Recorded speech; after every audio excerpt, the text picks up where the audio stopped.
a grunt, he hauled himself up from the chair. After they had exchanged salutes, the General-in-Chief's look became more probing. "From the manner of your arrival, I presume you've come to a decision regarding the matter we discussed earlier." "I have, sir," Lee replied. He reached into his uniform jacket and drew out a single sheet of paper, folded and sealed. "This contains my answer, and the terms I request to follow its course." One of Scott's tufted white eyebrows rose. "Terms?" he asked, sounding both puzzled and frosty. When Lee didn't go on, he sighed and picked up a letter opener from his desk, shaped like a cavalry saber. "Of no other way but this to honor my oath as an officer and soldier, and to prevent my raising arms against Virginia." Scott looked down at the note again. His surprise was fading fast, replaced by guarded calculation. "It would not be difficult to meet this proposal," he said contemplatively. "The commands in the Ohio and Mississippi valleys are still being formed, and properly trained and experienced officers are still thin on the ground." He folded the note back up. "On the other hand, the forces being assembled and trained here require a guided hand just as badly. Even were I to authorize the transfer, President Lincoln or Secretary of War Cameron may overrule it, citing the need for your presence in the capital. If that were to happen, sir, I would present you with my resignation immediately," Lee said. Scott's eyebrows leaped again. Lee pressed on.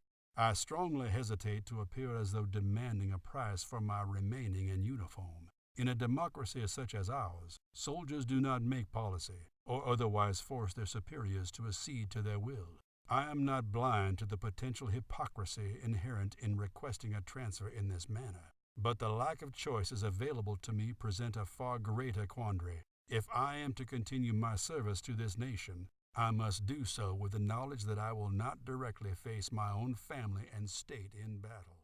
But this did not take away from his gloominess in that regard. Lincoln appeared to sense all these concerns, for he quickly went on. "When all the guns are silent at last, I have every belief that you and other men of your character will prove vital in mending the rifts in this nation." A small twinkle appeared in his eye. "Like the noblest Roman of them all, your example may well inspire those who wield swords against their brothers to wield them again, this time in the service of liberty and unity." "After so long wielding my sword in battle, I find that a most enticing prospect," Lee answered, grateful for the president's kind words. His smile returned, broader. "As for the noblest Roman, I believe we have an engagement to see him in full figure this evening." His daughter and the Lincolns all chuckled. "So we do," the president said. He made a small ceremony of taking out a small pocket watch from the vest beneath his coat and studying the hands, then returned the watch to its place, smiling. "And while the box at Ford's may wait for us, I am sure he will not." "I am told this will be the first performance of Julius Caesar in the Capitol by all the Booth brothers together on the heels of their much-lauded engagement in New York City the previous fall," Mary added, with a smile. "If this is the case, perhaps we won't have seats waiting for us after all. They had better," Mary Todd said with a seriousness that was not quite mock.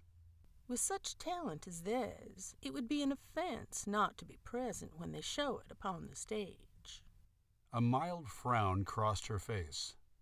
"Although I've heard that one of the brothers took ill recently and may not be able to perform. John, I believe, who was to play Mark Antony. I hope he will have recovered by tonight."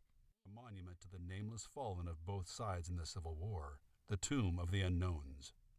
This was expanded mid-construction in 1940 to all soldiers fallen in the course of American history, from the Revolution to the First World War, and again in 1944, 3 months after the end of the Second. There was some controversy, and there still is for some, about the inclusion of Confederate fallen, but after the Lincoln family indicated its support, the project went forward and was formally rededicated in April of 1945, which was also the same month of the 20th anniversary of this memorial. The guide made a small gesture to one part of the immense arrangement looming behind him. The site was initially set aside for construction of a memorial to the general in 1866, but the Lee family and a swath of former Confederates who had resworn allegiance to the Union and in some cases re-entered the government were edgy enough about the idea that Congress tabled it.